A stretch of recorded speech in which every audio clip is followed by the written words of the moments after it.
Adventures of the Teenie Weenies by William Donahue.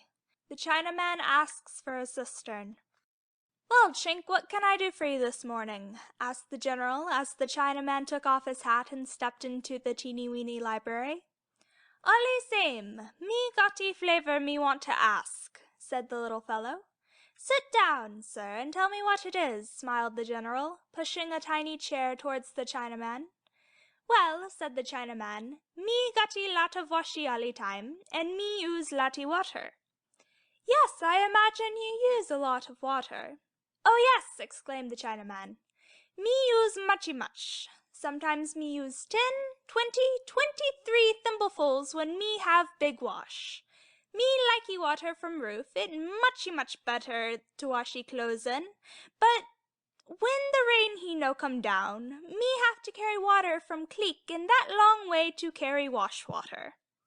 "Yes, it is," agreed the General, "and we will have to build a cistern so you can have all the water you need without having to carry it so far." "Yes, me wanty cistern. Me need cistern, and me likey very much to have cistern." "Yes, you shall have a cistern. I'll give orders for one to be built right away," said the General. The General went out in search of the old soldier, who was cutting up some matches for firewood, and the two Teenie Weenies discussed the matter of a cistern for some time. "We ought to have a good big cistern," said the old soldier, "and I believe we could make a good one by sinking a tin can in the ground."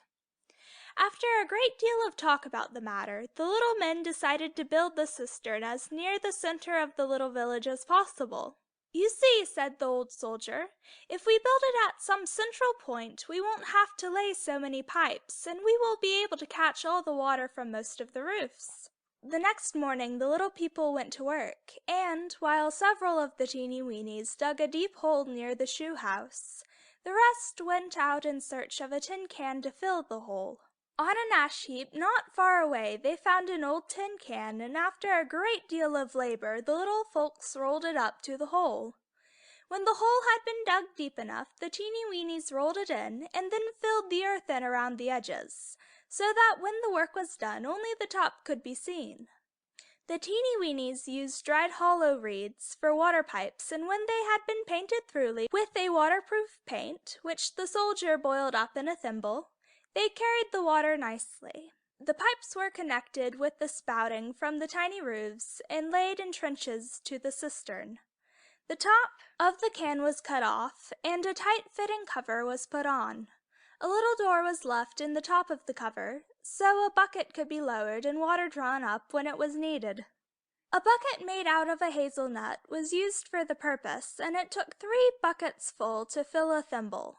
"Now all we need is a rain," cried the Chinaman, when the work was finished, "and me hope it rainy like everything's to-night."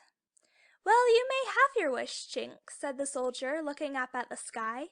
"It sort of looks like we may have a shower tonight." The soldier was right. It did rain that night, and it rained hard. The Chinaman was up at daylight to see whether the cistern had been filled, and to the great joy of the little chap he found it full to the very top.